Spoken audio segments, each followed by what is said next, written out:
Hello and welcome. Take a deep breath, because what you're about to hear might just change your life forever. This isn't just a video, and it's not just a book summary.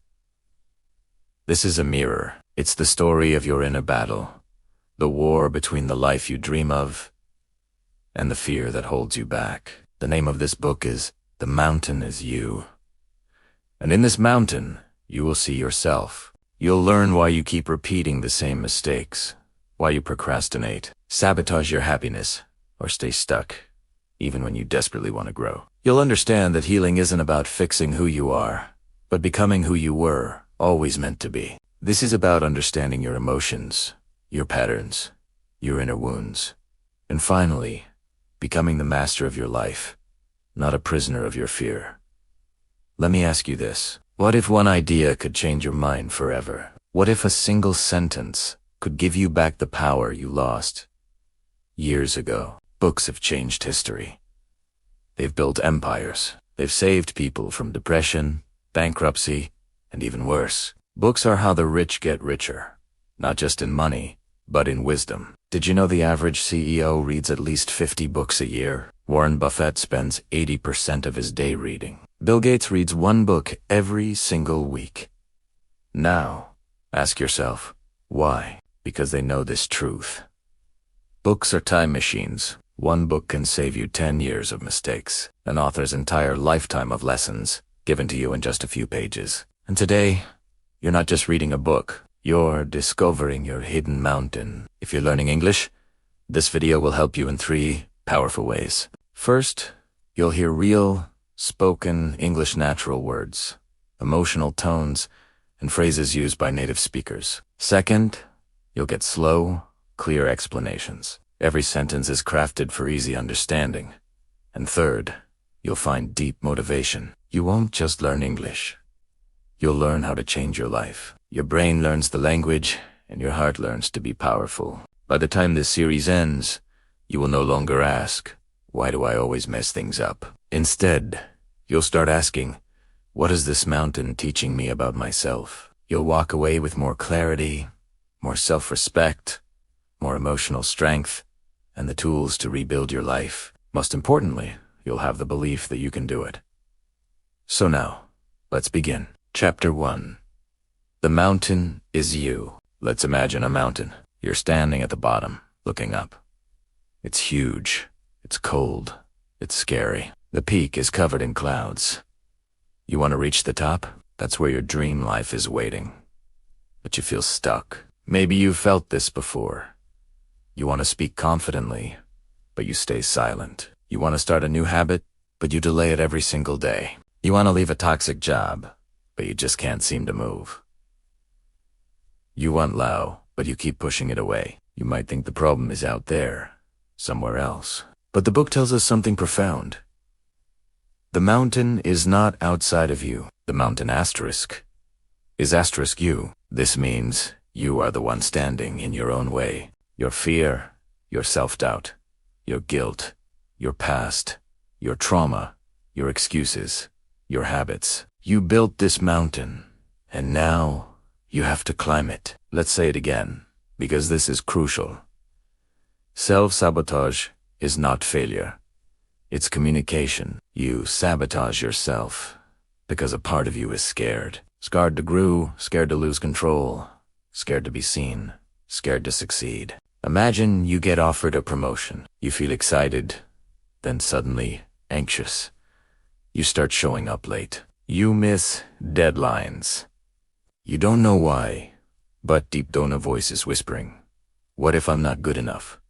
That's self-sabotage, not because you're lazy, but because you're protecting your old self. There's a war inside you. One part wants to grow, to reach new heights. Another part wants to stay safe in the familiar comfort zone. And often, the second part is stronger because it's been with you for years, since childhood, since trauma, since pain. So when a chance for change comes, that part panics. It whispers, stay where it's comfortable. Don't risk getting hurt again. Just do what we always do. Even if that habit is killing your happiness, it feels safe. You're not broken. You're not weak. You're just running an old survival program. And now, it's time to update it. Just like updating an app on your phone, you can find the bugs, improve the system, and relaunch. You can do the same with your mind. Let's go back to the mountain. Each step you take is a moment of growth. The step where you forgive yourself. The step where you stop blaming others. These are the moments that define your climb. This journey is about reclaiming your power, one step at a time. It's about understanding that the obstacles you face are reflections of what's inside you. By learning to navigate your inner world, you learn to conquer the mountain. The view from the top is worth it, I promise. Thank you so much for joining me on this first step. If this resonated with you, please like, subscribe, and hit that notification bell so you don't miss the next chapter in our journey. See you then. Hey everyone, and welcome back. Today, we're taking a step, a really important one. It's that step you take when you wake up one morning and decide, even when it's hard, that you're going to choose better. It's the moment you finally look in the mirror and say, I deserve more. I'm ready. Let's go. You see this huge mountain in front of you, the one you think is your enemy. But what if I told you it's not? That mountain is your teacher. You created it, piece by piece, to discover just how strong you truly are. You built it so you could become the person capable of climbing it. You're not meant to stay at the bottom. You are here to rise. And this book we're diving into, it's your map.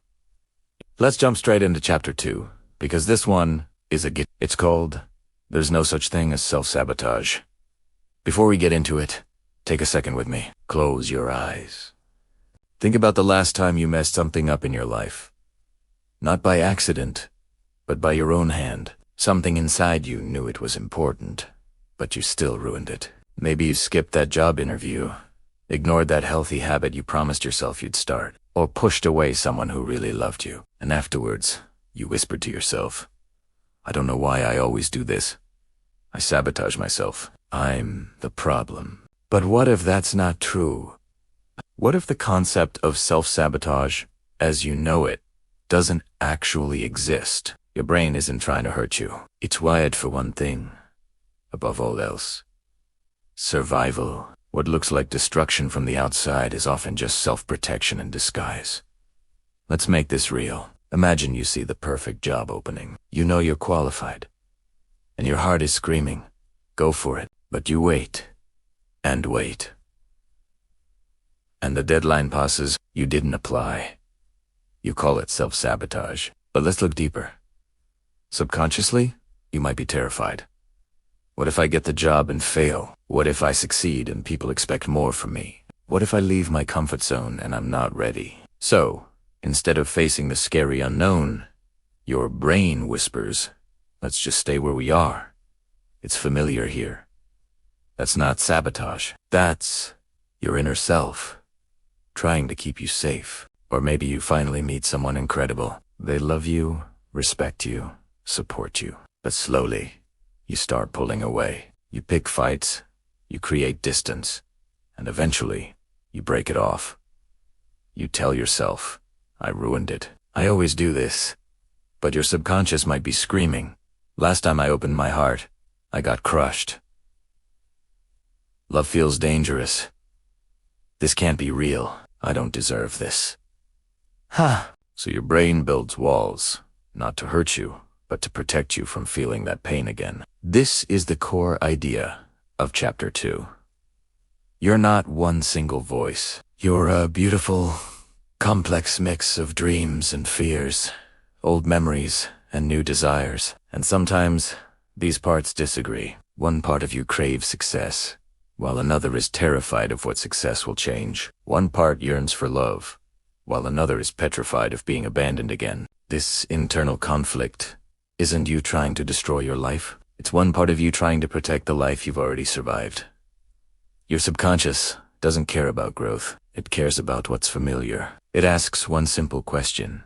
Have we felt this before and survived? If the answer is yes, it'll repeat the pattern even. If it's unhealthy, even if it hurts, even if it's a dead end. That's why people repeat the same patterns, choosing the wrong partners, staying in toxic jobs, or rejecting success. It's not because they want pain, but because pain feels more familiar than peace. So how do we change this? The first step is to stop judging and start listening. When that protective voice pops up, don't fight it. Acknowledge it.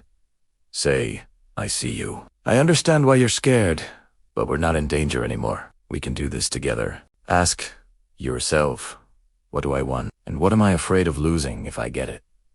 Clarity is the first step to freedom. Instead of saying, I'm sabotaging everything, reframe it. Say, I'm learning to understand myself. I'm discovering the parts of me that need healing. Self-sabotage ends when your inner world feels safe enough to grow. Create rituals of safety meditation, journaling, supportive friendships, or learning a new skill. When you feel safe, you stop sabotaging and start thriving.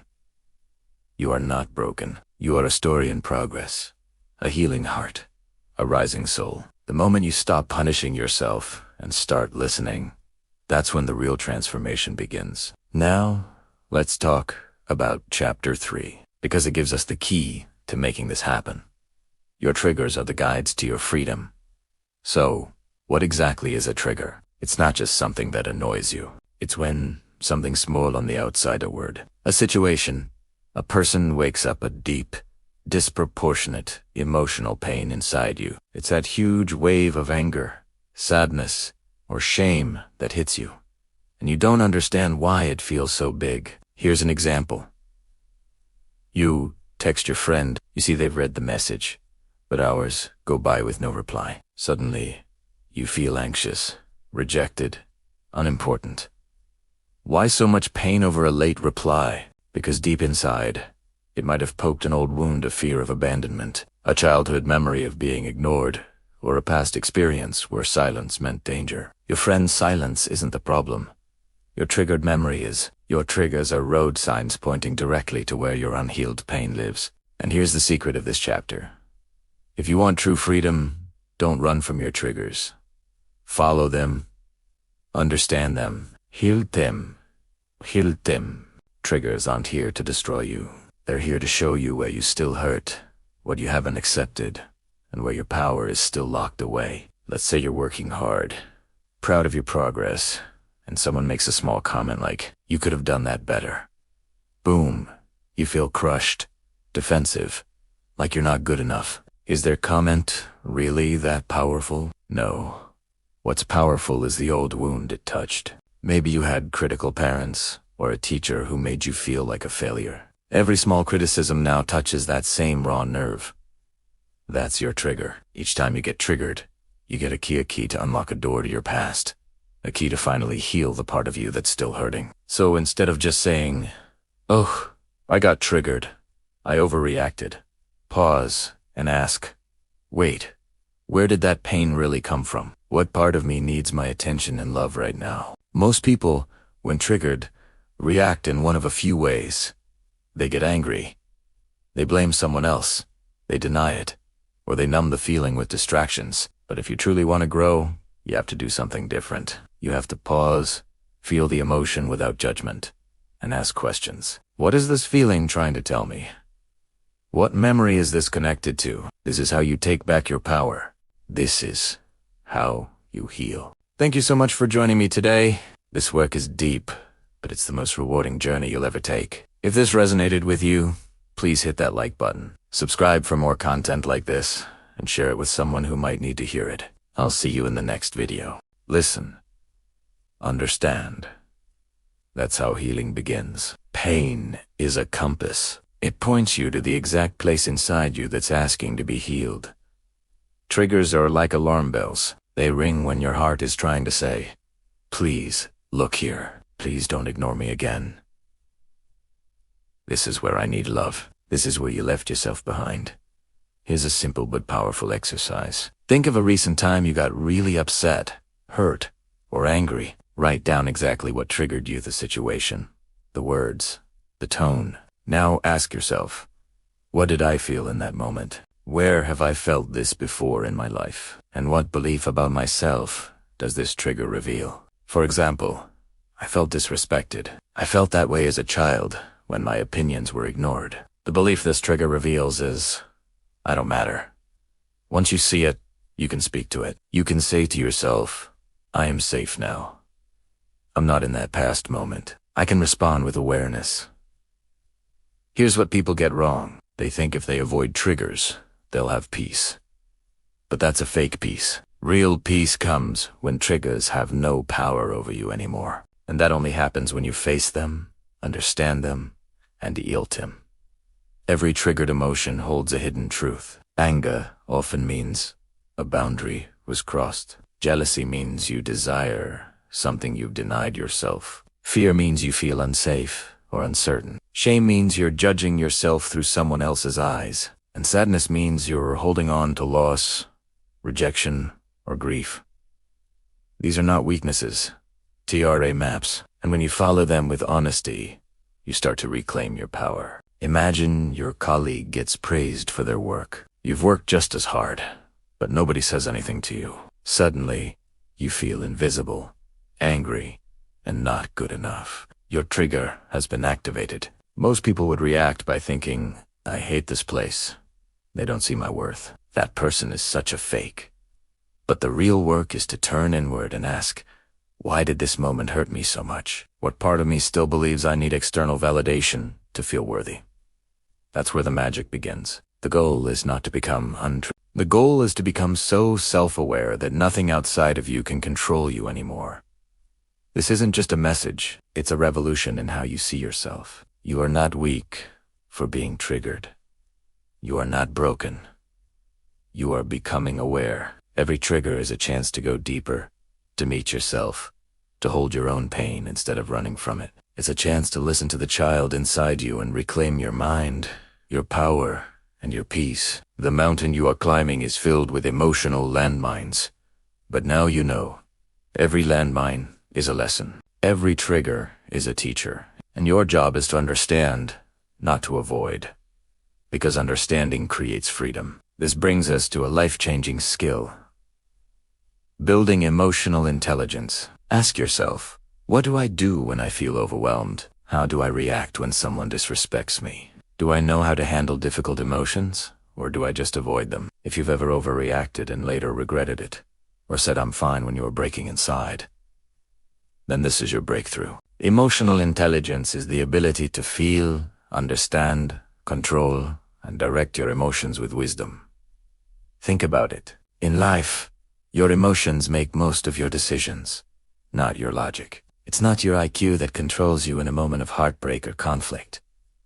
It's your EQ, your emotional quotient. People with high IQ but low EQ can ruin relationships and struggle with leadership because they QE and handle discomfort. But people with high EQ win trust, stay calm under pressure, and rise as leaders in tough times. Imagine you get a rude email from a colleague. You feel insulted and start typing an angry, sarcastic response. But stop. If you send that, you might damage your reputation and your peace of mind. But if you pause, feel the anger, process it, and ask, what's the right response here? You can write back with calm clarity. That's emotional intelligence. This isn't about controlling emotions like a robot. It's about understanding them so deeply that they no longer control you. You don't have to kill your feelings. You just need to become the master of them. Emotional intelligence is made of 5 key skills. 1. Self-awareness. Knowing what you're feeling and why. 2. Self-regulation.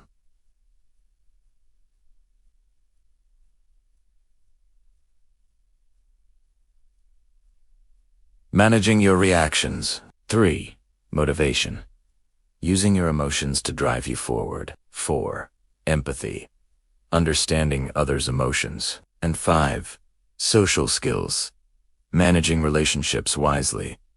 Think about a painful breakup. You feel abandoned, worthless, and angry. Without emotional intelligence, you might send toxic messages or stalk their social media, destroying your own peace. But with emotional intelligence, you ask, what did I learn from this? How can I grow stronger from this pain? You don't avoid your feelings. You learn from them. Your emotions are not random, they are data. They are messages from your subconscious mind. Here's the brutal truth. Most people don't feel their emotions. They become them. They don't say, I feel angry. They say, I am angry. and they throw it at everyone. That's how relationships die and dreams are destroyed, not from a lack of talent, but from emotional blindness. So let me give you some real tools. First, name your emotion. Be specific. Don't just say, I feel bad. Say, I feel rejected, or I feel embarrassed. Naming it is the first step to healing it. Second, ask, where is this coming from? Your feelings come from your interpretation of events. If you feel jealous when a friend succeeds, dig deeper. You might realize it's because you believe you're falling behind in life. Boom. That's where healing begins. Third, pause before you react. Train yourself to take 3 deep breaths and ask, what's the smartest way to respond? Your emotional pause is more powerful than any emotional punch. And fourth, talk to yourself like someone you love. Instead of, I'm so weak, say, you're safe. You're growing. I'm proud of you for feeling this and still moving forward. Use your emotions as fuel. Feel disappointed. Work harder. Feel jealous. Learn the skills you admire. Emotion is energy. Direct it with purpose. When you understand your emotions, you'll speak instead of scream, listen instead of defend, and grow instead of blame. This is how you become unstoppable. Finally, let's talk about releasing the past. Close your eyes and picture yourself climbing a mountain with a heavy backpack filled with rocks. Each rock has a name: regret, anger, guilt, old relationships. You're trying to reach the top, but the bag is breaking your back. That bag is your past, and you'll never reach the summit if you don't learn to let it go. It's not just a memory. It's emotion trapped in time. The past doesn't live in history books. It lives in your nervous system. That's why you can move to a new city, get a new job, and still feel the same old pain follows you. You can't build a new life while holding on to old pain. The purpose of pain is not to punish you. It's to teach you. Once you learn the lesson, you must release the experience. Releasing doesn't mean forgetting or pretending it didn't happen. It means you stop seeing yourself as a victim and replaying the same story. Forgiveness doesn't mean what they did was okay. You forgive to free yourself. Your brain is designed to repeat what's familiar, even pain. When you try to move on, your brain screams, wait, this is new and unsafe. That's why we fall back into old patterns. Not because we're weak, but because our minds haven't learned what safety without suffering feels like yet. Letting go is not losing. It's learning how to hold yourself instead of holding on to what hurt you. So how do you release the past? First, face it without editing. Write down everything that still hurts, with brutal honesty. Second, find the lesson hidden inside the pain. What strength did this pain reveal? Maybe a breakup taught you boundaries, or failure taught you humility. Third, release it through action. You can't just think your way out of it. Write your old story on paper and safely burn it. Donate things that hold painful energy. Or simply say out loud, it's over. I am free. This journey is about becoming emotionally free. Thank you for watching. If this resonated with you, please like, share, and subscribe for more content on becoming your best self. See you in the next video. Have you ever felt chained to your past? Stuck replaying old memories, wondering why you can just move on? Here is a secret your brain doesn't want you to know. You can just asterisk. Think asterisk your way out of it. You have to asterisk. Act asterisk. Your way out when you physically stand up and say out loud, I release this. I am free now. Your subconscious believes what it sees you do. It starts to create a new reality. The past hurts because it often feels meaningless, like wasted suffering. But what if you gave it meaning? What if you told yourself, that was my training? That pain built my empathy. That experience prepared me for something bigger. When you change the story, you change how your brain stores the memory. You literally rewire the past, but your mind will drift. Every time you find yourself back there, anchor yourself firmly in the present. Feel your heartbeat. Name 5 things you can see around you. Take a slow, deep breath and say, I'm here. I'm safe. It's 2025, not 2015. Your body remembers the trauma. so you have to remind it of time. Imagine your heart is a glass of muddy water. You can't get the dirt out by shaking it. That just makes it worse. You clear it by slowly adding clean water. New experiences, acts of kindness, moments of gratitude, a sense of purpose. Little by little, the mud settles, and the water becomes clear again. That's what releasing the past feels like. Sometimes, we cling to pain because it's the last connection we have to something or someone we lost. You keep playing those old love songs because they remind you of them. You're scared that if you stop feeling sad, you I forget them, and forgetting feels like a betrayal. But the truth is, you can keep the lesson without keeping the suffering. Love doesn't disappear when pain fades. It transforms into wisdom, gratitude, and a quiet peace. The past can also disguise itself as comfort. You scroll through old photos, visit old places, listen to old songs. You call it memory, but sometimes it's an emotional addiction. Why? Because the past gives you a false sense of control. You already know how that story ends. The future, however, is a mystery. So we keep looking backward because it feels safe, but you can't walk forward while facing behind you.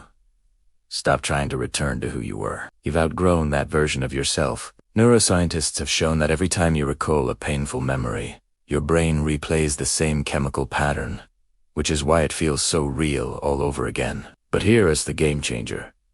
If you replay that memory while consciously thinking differently, with acceptance instead of anger, with compassion instead of resentment, you literally rewire your brain. You teach it that the event is no longer a threat. That's how you achieve emotional freedom on a biological level. Imagine standing at the base of a huge mountain. A giant chain connects you to all your old memories, holding you back. Now, visualize yourself cutting that chain. See your past self smiling and waving goodbye.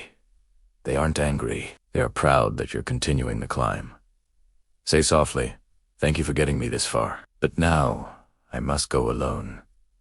And then, walk forward, feeling lighter. Something magical happens when you do this. You start laughing more easily. You sleep deeper. Music sounds better. Food tastes richer. The world feels new again, because you are new. You realize peace was never missing. It was just buried under a pile of old memories. Listen carefully to this. ENT. Start a new life while clutching the ashes of the old one. You can't climb higher while dragging ghosts behind you. And you can't become who you're meant to be while defending who you used to be. The past is not your home. It was your classroom. Sight with me right now. I honor my past, but I don't live there anymore. I forgive so I can be free. I release what I can't control. I am ready for my new chapter. When you finally release the past, you stop climbing the same mountain every single day, and you start discovering new peaks you never even knew existed. So, you've done the hard work. You've faced your pain, studied your triggers, and stopped being at war with yourself. You've released the weight of your past, and now, something both terrifying and beautiful is happening.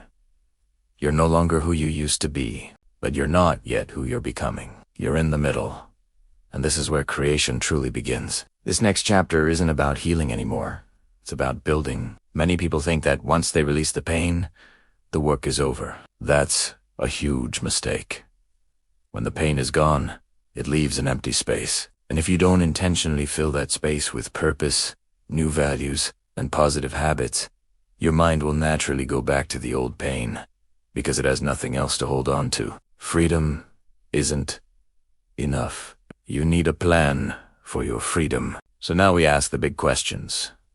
Who do you want to become? What kind of life do you want to wake up to every morning? What energy do you want to carry into the world? This is your new mountain to climb. You can't build a new future using the same automatic programming that created your past. You need to live intentionally, on purpose, with daily decisions that shape your future self. This doesn't mean you have to move cities or change your name. It means building new beliefs, creating daily systems, living with emotional discipline, and making conscious choices, one ordinary day at a time. Think about it.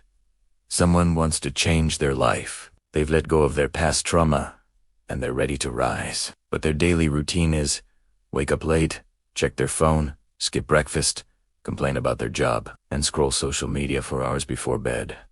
Can that person become their best self? Of course not, because healing without structure is just a temporary feeling. The future is not something you wait for. It's something you build with your habits right now. Even something as small as cleaning your desk every night trains your brain to believe, I am an organized person. I care about my energy. I finish what I start. This isn't about perfection. It's about consistency. To build a new future, you need to master 5 key areas. First, vision. You have to know where you're going. I want to become a confident speaker. I want to build a peaceful life. I want to love myself fully. This is your why. Second, systems. Dreams without systems will die. Want to write a book? You need a writing schedule. Want to be healthy? You need a meal plan. Your system protects your dream from the chaos of life. Third, environment. Your environment shapes your mind. Remove toxic friends, negative voices, and energy-draining habits. Add inspiring books, clean spaces, and supportive people. Fourth, identity. Don't just asterisk, do asterisk different things. Asterisk. Become asterisk. A different person. Stop saying, I'm trying to be healthy. Start saying, I'm the kind of person who moves my body every day. And fifth, reinforcement. Celebrate every small win. Reward your effort. Track your progress. Notice your growth. What gets rewarded gets repeated. Every single day, your choices are casting votes for the kind of person you are becoming. Vote for confidence. Vote for growth. Vote for inner peace. Let's make this practical. Here's a 6-step plan to build your new future. Step 1. Write a new self-concept. Describe your future self in the present tense. I am calm. I lead with love. I speak with clarity. I believe in my voice. Step 2. Design a future you day. What time does your future self wake up? What do they eat? How do they speak? What do they say yes and no to? Now, start living one small piece of that day, every day. Step 3. Remove what doesn't align. If it's not part of the future you're building, let it go. This includes old routines, draining people, and wasted screen time. Every no is a yes to your new future. Step 4. Build a morning system. Your first hour shapes your day. Start with 5 minutes of movement, a moment of silence or gratitude, and review your goals. Ask yourself this powerful question. What is one thing I can do today that my future self will thank me for? Step 5. Track micro wins. You don't need a giant leap. You need 1% better every day. Slept on time? That's a win. Said no to gossip. Win. Didn't respond with anger? Win. The new future is built in these small moments. And step 6. Visualize daily. Close your eyes and see your future self, walking, talking, and living with peace. Feel their confidence. Stand like them. Be them. Your subconscious doesn't know the difference between reality and rehearsal. So rehearse greatness. Your new future is not waiting for you to be ready. It's waiting for you to begin. You've healed. Now it's time to build. Thank you so much for watching. If this resonated with you, please hit that like button and subscribe for more content to help you build your best life. I'll see you in the next video. Have you ever felt like you're living someone else's life? The one your parents wanted, or the one society expected? A life shaped by fear, not by your true self. Well, what if you could finally let go of all that? What if you listened to that quiet voice inside you and started building the life you've always dreamed of? The life you would build if you weren't afraid of anything. The life you'd create if you fully, completely believed in yourself. Today, we're starting that journey. Welcome to the chapter where we turn self-sabotage into self-mastery. Imagine this. You wake up in a quiet room. There's no fear, no panic, no confusion. Just a strange, peaceful strength bubbling up inside you. You're no longer second-guessing every word you say. You're not repeating the same old painful habits. You finally feel like you're on your own side, like you can trust yourself completely. This isn't a dream. This is what self-mastery feels like. It's who you were always meant to become. And today, I'm going to show you exactly how to step into that powerful version of you. Let's start with a simple truth. Self-sabotage is when your emotions control you. Self-mastery is when you control your emotions. Self-sabotage is when your past dictates your future. Self-mastery is when your vision creates your reality. Self-sabotage whispers, "I'm not ready. I'm not good enough. I'll never change." But self-mastery declares, "I decide what happens next. I can rise higher than my story. My habits shape me, not my fears." Now, self-mastery isn't about being perfect. It's about being in charge. It means you can feel your emotions, but they don't get to break you. You meet problems with calm, not with chaos. You follow through on your goals, even on the days you really don't want to. You don't need motivation anymore, because you have discipline. You learn to choose your response instead of just reacting. You stay grounded, even when life tries to shake you. Let me put it simply. Self-mastery means you stop being controlled by fear, pain, or old patterns, and you start living from your highest truth. Because here's the thing, healing is not enough. Letting go is not enough. Even growth isn't enough, unless it leads to personal power. There comes a time when you have to stop searching for answers and start becoming the answer, and that time is right now. Think about this for a second. Imagine a man with brilliant ideas, huge potential, and a sharp mind, but he never finishes what he starts.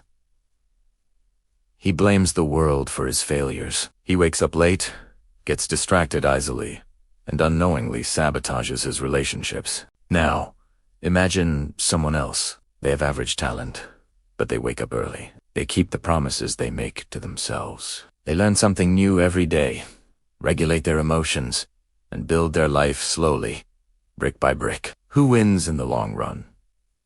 It's not the genius. It's the master of self. You don't rise in life because of talent. You rise because of character.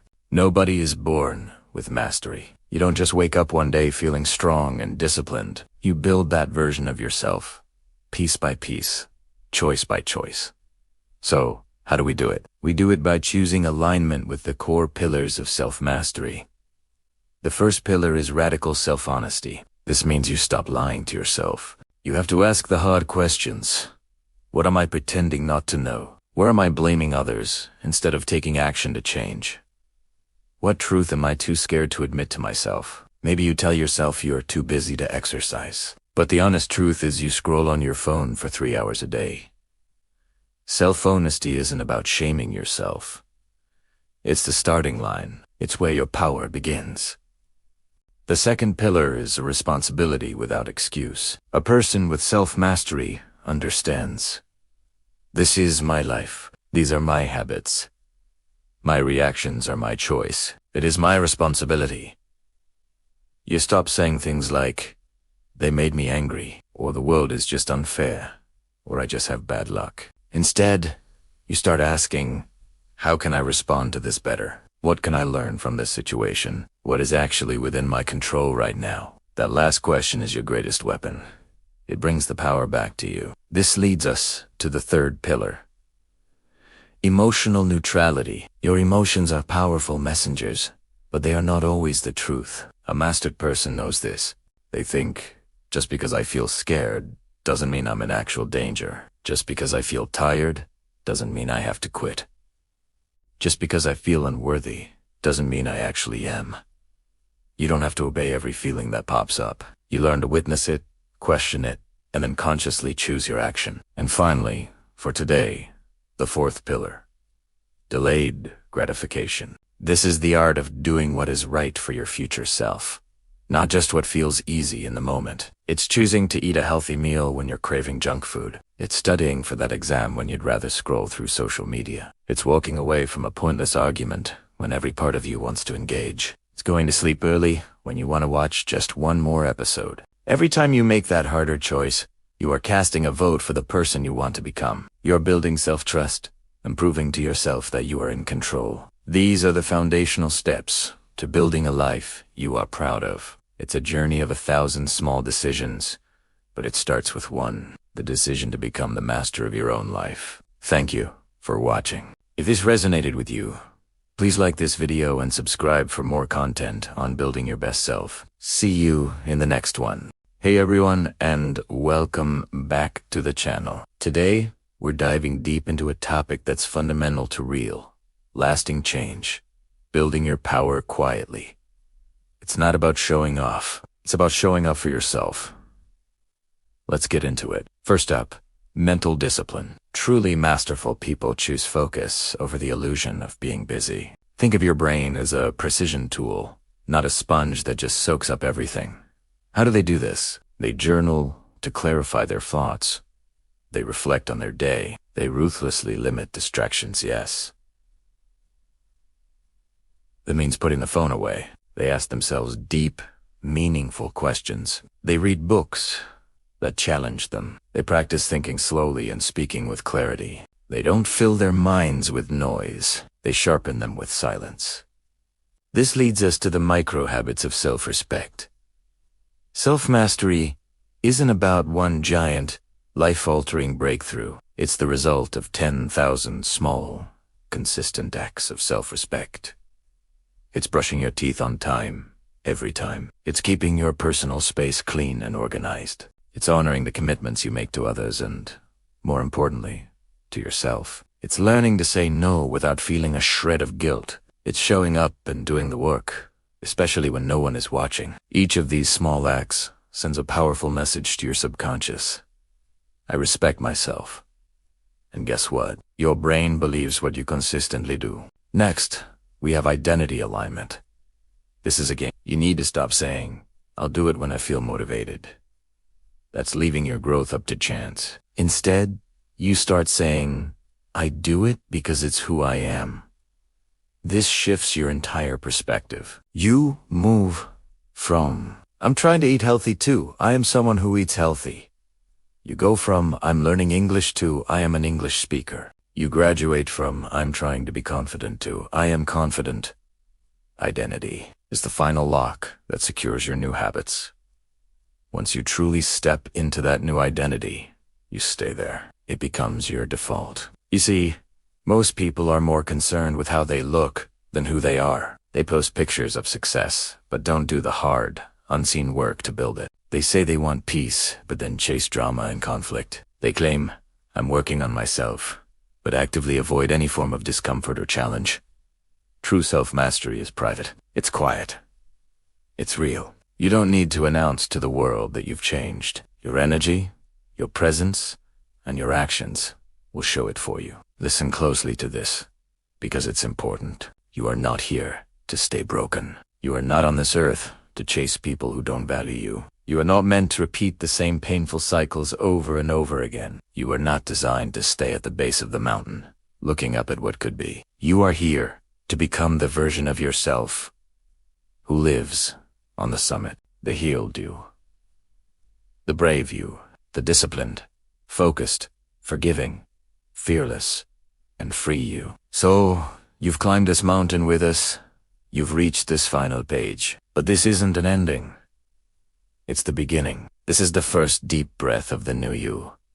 The you who no longer bows to fear. The you who doesn't repeat the same old destructive patterns. The you who doesn't let the past dictate the present. The you who stands tall and declares, this is my life, and I choose who I become.